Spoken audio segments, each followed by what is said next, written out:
राधे राधे दोस्तों, मार्गशीर्ष माह महत्तम कथा 22 में आज हम आपको सुनाएंगे कृष्ण भक्त नरसिंह मेहता की अद्भुत कथा। जब नरसिंह जी का जन्म हुआ तब नरसिंह जी के माता पिता गुजर गए। नरसिंह जी न तो बोल सकते थे और ना ही सुन सकते थे। उनका लालन पालन दादी जी ने किया। उनकी दादी सभी मंदिरों में जाती थी नरसिंह जी को लेकर और कहती थी, मेरी उम्र हो गई है, मेरे बाद इसका कौन देखभाल करेगा। भाई भौजाई कितने दिन रखेंगे। वैसे भी इनकी भाभियाँ ताने मारती रहती हैं। प्रभु, इसका कोई उपाय कीजिए। एक दिन मंदिर के पास एक बाबा बैठे थे। बाबा जी ध्यान मग्न थे। दादी ने नरसिंह मेहता को लेकर उनके पास गई और कहने लगी, बाबा जी, ओ बाबा जी। बाबा जी सुन ही नहीं रहे थे। तब दादी जी ने ज़ोर से बोला, ओ बाबा जी। तब उन बाबा जी ने आंखें खोली और कहा, क्या बात है माई, आप मुझे ध्यान क्यों नहीं करने दे रही हो।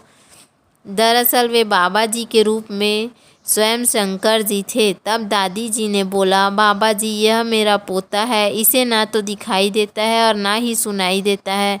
मेरी उम्र भी हो गई है, मेरे बाद इसे कौन देखेगा, हमारी मदद कीजिए। तब उस बाबा जी ने कहा, नरसिंह जी की आवाज़ और आंखें दोनों ही ठीक कर दी। अब तो नरसिंह जी की भाभी तो और भी जल गई कि देवर जी की आंखें और आवाज़ वापस आ गई। अब तो नरसिंह जी दिन भर राधा कृष्ण रटते रहते थे और भजन कीर्तन में लगे रहते थे। घर आते तो उनकी भाभी सूखी रोटी खाने को दे देती। एक दिन नरसिंह जी ने कहा, भाभी, आज दूध रोटी खाने का मन है। तो भाभी जी को और भी गुस्सा आया और उनकी भाभी ने कहा कि खाली बैठे बैठे खा रहे हो और तुम्हारे भैया इतना काम करते हैं, निकल जाओ घर से। तब नरसिंह जी सच में घर से निकल गए और रोते रोते राधा कृष्ण कहते कहते एक सुनसान जगह पर पहुँचे जहाँ पर शिव जी का मंदिर था। वहाँ पहुँचकर नरसिंह जी शिव जी से लिपट कर रोने लगे। तब शिव जी प्रकट हो गए और कहने लगे, क्या बात है, तुम इतना क्यों रो रहे हो। तब नरसिंह जी ने कहा, मुझे राधा कृष्ण जी से मिला दीजिए। तब शिव जी ने कहा, वैसे तो इतनी आसानी से कृष्ण जी के दर्शन नहीं होते, परंतु मैं आपको ज़रूर दर्शन कराऊंगा, क्योंकि भोलेनाथ की कृपा अनंत है। अब भोलेनाथ जी नरसिंह जी को लेकर गोलोक चले गए। वहाँ पर रास चल रहा था। तब श्री कृष्ण जी ने देखा कि शिव जी आए हैं। तब वे उन्हें प्रणाम करके कहते हैं कि आप आए हैं ठीक है, परंतु यह सशरीर यहाँ पर क्या कर रहे हैं।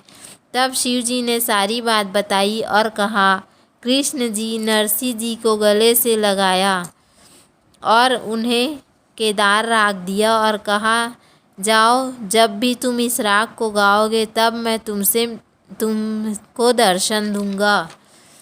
और राधा कृष्ण जी ने उन्हें घुंघरू भी दी और कहा, जाओ हमारा भजन कीर्तन करो और कराओ, लोगों का कल्याण करो। तब नरसिंह जी वापस आ गए और घर गए। तब उनके भाई भाभीयों ने उन्हें अलग कर दिया। नरसिंह जी का विवाह हुआ और उनकी एक पुत्री हुई।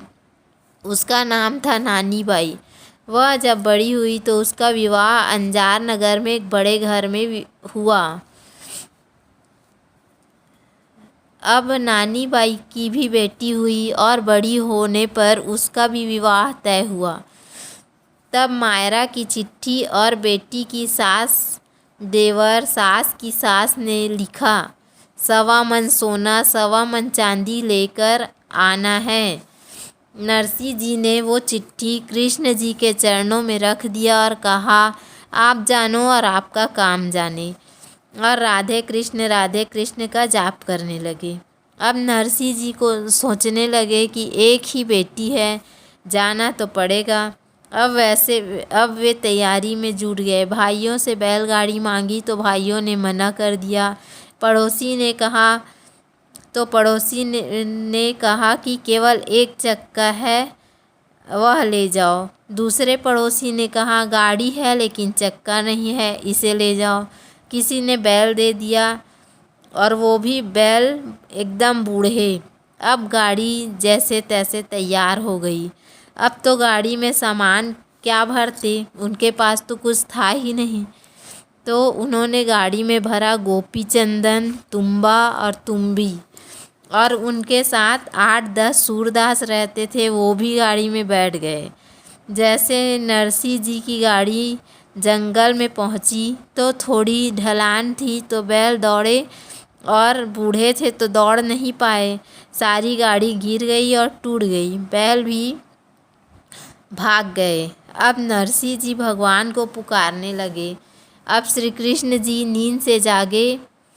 तब रुक्मणी जी ने उन्हें कहा कहाँ जा रहे हो प्रभु। तब भगवान ने कहा कि मेरा भक्त मुझे पुकार रहा है, मुझे जाना पड़ेगा, उसकी गाड़ी ठीक करनी है। तब रुक्मणी जी ने कहा तो विश्वकर्मा जी से कह दीजिए। तो भगवान ने कहा कि कोई ऐरा गैरा भक्त होता तो मैं नहीं जाता, मगर ये नरसी जी हैं, मुझे ही जाना पड़ेगा। और वे विश्वकर्मा जी से गाड़ी सुधारने का सामान लेकर आ गए और कहा मेरो नाम गोविंद है। तब नरसी जी ने कहा कि मैं क्या सेवा कर सकता हूँ। तब भगवान ने कहा हमें अंजार नगर जाना है। तब नरसी जी ने कहा हमारी गाड़ी तो टूट गई है। भगवान ने कहा कोई बात नहीं, हमारे पास गाड़ी बनाने का सामान है। और गाड़ी बनाकर सभी लोग बैठ गए, सारा सामान रखा। अब भगवान गाड़ी चलाने लगे। आज तो टूटी गाड़ी भी विमान बन गई। सुबह होते होते सब अंजार नगर पहुंच गए और भगवान ने कहा ये लो तुम्हारी गाड़ी, और हम चले अपने रिश्तेदार के यहाँ। और उसके बाद भगवान मायरा भरने के लिए भी आए। तब से भगवान कृष्ण माखन चोर से सांवरिया सेठ बन गए। इस तरह से भगवान भक्तों की सहायता करते हैं। बोलो सांवरिया सेठ भगवान की जय। उम्मीद है आपको हमारा वीडियो पसंद आया होगा। यदि हमारा वीडियो पसंद आया तो वीडियो को लाइक करें, चैनल को सब्सक्राइब करें। धन्यवाद। राधे राधे।